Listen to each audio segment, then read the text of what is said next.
Hello বন্ধুরা, welcome back to my channel. কেমন আছো তোমরা সবাই? আশা করবো যে যেখানে আছো ভালো আছো, সুস্থ আছো, আর আমরাও ভালো আছি। আজকে আরও একটি মিনি ব্লগ নিয়ে চলে এসেছি তোমাদের সামনে। তো আগের ব্লগটাই মামামের স্কুল যাওয়াটা দেখে, তো আজকে তোমাদের মামামের স্কুলটা দেখানোর কথা আছে, তো সেটাই দেখাবো। তো চলো স্কুলটা, এই যে মামাম স্কুলে পৌঁছে গেছে, আর ওকে আজকে আমি স্কুলে রেখে গেলাম।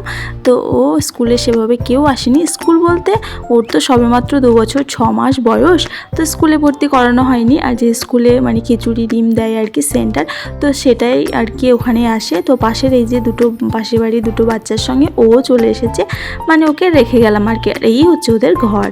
তো এখন বাজে 9:30, আর মামামের মানে মিষ্টির বাপি এসে ওকে স্কুল থেকে নিয়ে আসলো। আর এই দেখো এসে দুষ্টুমি শুরু করে দিয়েছে বাড়িতে। তো ওদের স্কুলটা কেমন লাগলো অবশ্যই কমেন্ট সেকশানে জানিও।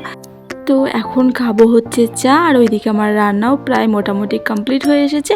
তো সেটা পরের ব্লগে তোমরা আমাকে মানে দেখতে পাবে। তো এখন খাবো হচ্ছে চা, চলো। তো এই যে চা নিয়ে নিয়েছি আমি, মিষ্টি আর ওর বাপি 3জন মিলে খাবো। ও যদিও চা খায় না। তো যাই হোক বন্ধুরা, আজকের ব্লগটা এই পর্যন্ত, দেখা হবে নেক্সট ব্লগ।